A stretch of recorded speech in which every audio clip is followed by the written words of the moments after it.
if he follows the path chalked out by Sri Chaitanya Mahaprabhu. As people are followed in this age, the method also has been offered very simple. They have been recommended simply to chant the holy name of God. That's all. For 5 years after first arriving in America, Srila Prabhupada presents Krishna consciousness primarily to Westerners, from housewives to hippies to heads of state. Then in November 1971, after a world tour, he returns to Delhi with some of his followers. The mayor receives him with the fanfare that greets a homecoming patriot. Prabhupada quotes Lord Chaitanya. It is the duty of those born in India to benefit others by spreading Krishna consciousness. This is India's greatest glory, her unique gift to the world. 30,000 Indians gather nightly at the Delhi fairgrounds to see the Western devotees and hear Prabhupada speak.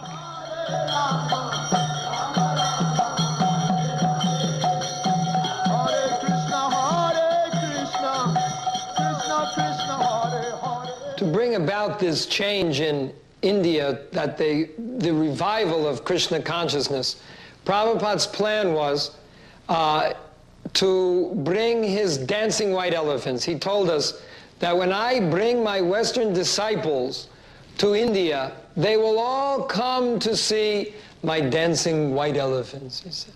So we were actually very fond of being Prabhupada's dancing white elephants. We took that as our the special mercy of Prabhupada on us, that we could be his dancing white elephants and help him in any way we could to preach Krishna consciousness in India.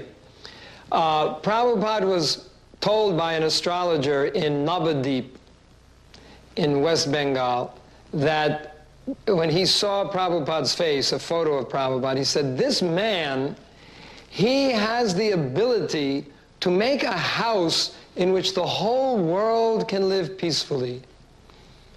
To make a house in which the whole world can live very peacefully. And when I told Prabhupada that, he said, yes, that is my mission, that within Krishna consciousness, the whole world can live peacefully. While the Hare Krishna movement spreads worldwide, Srila Prabhupada wants to nurture its roots in India. He journeys to Mayapur, West Bengal, the birthplace of Lord Chaitanya. It was Lord Chaitanya who inaugurated, 500 years ago, the congregational chanting of God's holy names. In Mayapur, devotees purchase a small tract of land and start constructing an international guest house. For a handful of devotees who know nothing about construction, this is not an easy task. Srila Prabhupada directs and encourages them. For ourselves, he says, we are happy and satisfied living in a grass hut. But if we simply have a hut, who will come here? The more we develop our land, the more people will be attracted. Prabhupada plans to build a temple of understanding to house the world's largest planetarium, and around it, a spiritual city with schools, shops, farms, and many temples for worshiping Lord Krishna. Within the hearts of India's people is a natural respect for the eternal Krishna-conscious culture. Many come forward to take part in Srila Prabhupada's movement and accept initiation from him. No one should go hungry within a 10-mile radius of the temple, Prabhupada instructs.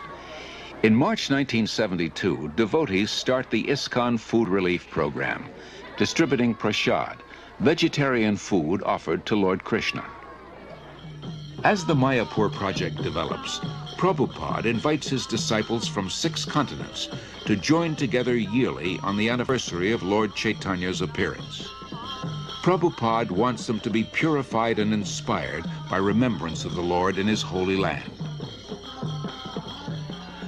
In Vrindavan, Srila Prabhupada treats his followers to a guided tour of the holy places and personally relates Lord Krishna's pastimes.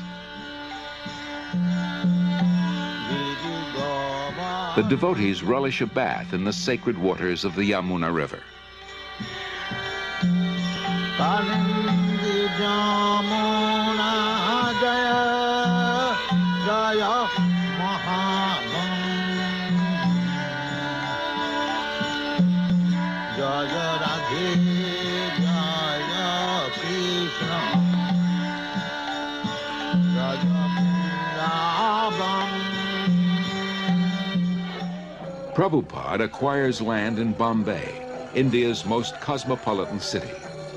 Although he has only a hut for a temple, Prabhupada envisions an international cultural center. His ambition is to give as many people as possible access to the nectar of transcendental life, whether through philosophy, service, or spiritual food, so that everyone can become happy, hopeful, and peaceful. Dr. N.D. Desai, a leading Bombay industrialist, recalls. From 1971 through 1977, I must have met Prabhupada many, many times. And each time I met Prabhupada, I would try to find fault with him. And even I would try to make him angry, or I once even tried to find out whether he was greedy. I just couldn't find any fault with him. In fact, you know, in matter of business life or daily life, we do try to see the weakness of the other person, and sometimes we try to, as a businessman, try to take advantage. But here was a person who just wouldn't become agitated. There was absolutely no lust in him. There was no greed in him. There was, I couldn't see a spot of jealousy in him. And then I realized, after 6 years of that he was a very empowered, divine person. Gradually, Srila Prabhupada says, I am seeing all my dreams being fulfilled.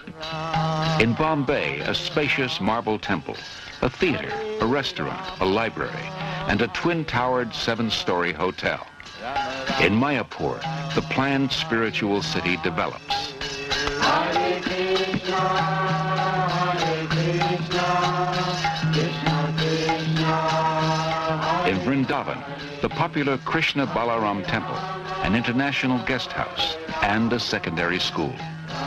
Prabhupada sees his society grow into a worldwide confederation with more than 100 temples, restaurants, institutes, schools, and farm communities.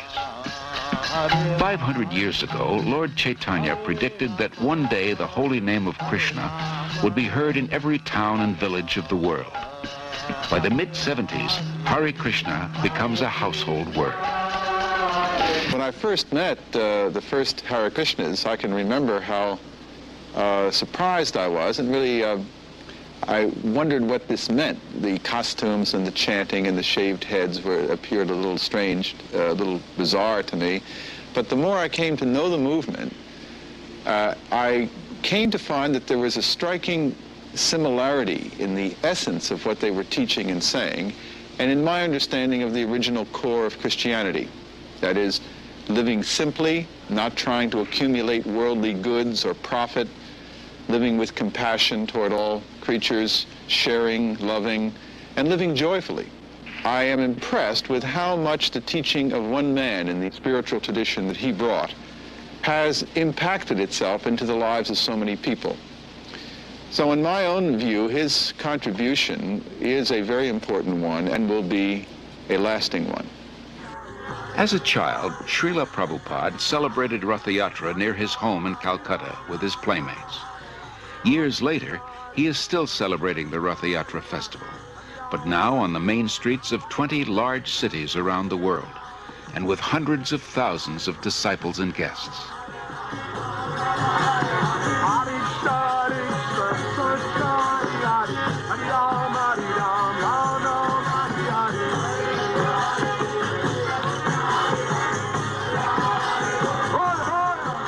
People follow, imitate Americans.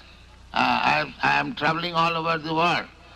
Everywhere I see they're trying to manufacture the skyscraper building, imitating your country. So, if you kindly become Krishna conscious and chant and dance in ecstasy, emotional love of God, the whole world will follow you and it will be Vaikuntha, there will be no more trouble. Thank you very much. Hare Krishna, Krishna Krishna, Hare Hare, Hare Rama, Rama Rama, Hare Hare. Hare Krishna, Krishna Krishna, Hare Hare, Hare Rama,